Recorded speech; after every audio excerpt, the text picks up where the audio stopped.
Kerala Sahitya Akademi award ജേതാവും Ettumanoor SMSM public ലൈബ്രറിയുടെ ആയുഷ്കാല അംഗവുമായിരുന്ന അന്തരിച്ച സാഹിത്യകാരൻ TG വിജയകുമാറിനെ ലൈബ്രറിയുടെ ആഭിമുഖ്യത്തിൽ അനുസ്മരിച്ചു. സാഹിത്യകാരി ജയശ്രീ പള്ളിക്കൽ, ജില്ലാ പഞ്ചായത്ത് മുൻ president Lathika Subhash, Ettumanoor press club president Benny Philip, library ഭാരവാഹികളായ advocate P Rajeev, PS Radhakrishnan Nair തുടങ്ങിയവർ അനുസ്മരണ പ്രഭാഷണം നടത്തി. അവർക്ക് എത്രയോ കാലഘട്ടം ആയിട്ടുള്ള ഒരു ബന്ധമാണ്. അപ്പോൾ അത് കഴിഞ്ഞ് ബാബുചേട്ടൻ കേരളത്തിൽ നിന്നും പോയി മറ്റ് സംസ്ഥാനങ്ങളിലൊക്കെ ജോലി ചെയ്തു. ശ്രീലങ്കയിലേക്ക് അദ്ദേഹം പിന്നീട് പോയി.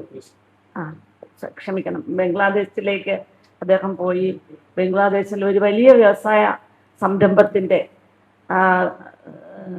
സ്ഥാപകനും അതിൻ്റെ എല്ലാമായി പ്രവർത്തിക്കുമ്പോൾ 91 ജില്ലാ കൗൺസിലിൽ ഞാൻ മത്സരിച്ചവിടെ ജയിച്ചപ്പോൾ എന്നെ വിളിച്ചിട്ട് പറയാണ്, മോളെ നീ ജയിച്ചില്ലേ ഇവിടെ, പാർട്ടി ഒന്നും നീ കോൺഗ്രസ് ആണെങ്കിൽ പോലും ഞാനവിടെ എൻ്റെ കൂട്ടുകാർക്കെല്ലാം വലിയ പാർട്ടി നടത്തി.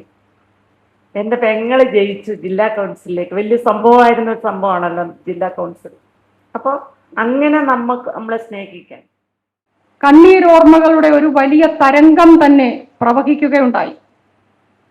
അത് എത്ര വലിയ തിരക്കുകൾക്കിടയിലും അദ്ദേഹം ബന്ധങ്ങളെ ചേർത്ത് പിടിക്കുവാൻ കാണിച്ച ആ ഒരു നിഷ്കർഷയുടെ ശുഷ്കാന്തിയുടെ അനുരണനങ്ങളാണ് എന്ന് നമുക്ക് വായിച്ചെടുക്കാൻ സാധിക്കും. 2 ഗ്രൂപ്പുകൾ വളരെ പ്രമുഖമായ, ഒന്ന് തത്വമസി സാംസ്കാരിക അക്കാദമിയുടെ ആഭിമുഖ്യത്തിലുള്ള തത്വമസി ഗ്രൂപ്പും ജ്യോതിർഗമയ എന്ന സാഹിത്യ ഗ്രൂപ്പും അദ്ദേഹം ആരംഭിക്കുകയും അത് കേരളത്തിൽ അങ്ങോളം ഇങ്ങോളമുള്ള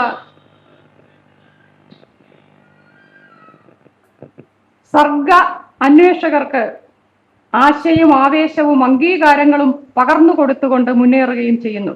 ലൈബ്രറി ശതാബ്ദി മന്ദിരത്തിൽ നടന്ന അനുസ്മരണ യോഗത്തിൽ ലൈബ്രറി പ്രസിഡന്റ് G പ്രകാശ് അധ്യക്ഷത വഹിച്ചു. സാഹിത്യകാരൻ രാജു വള്ളിക്കുന്ന് ചടങ്ങിൽ സംസാരിച്ചു.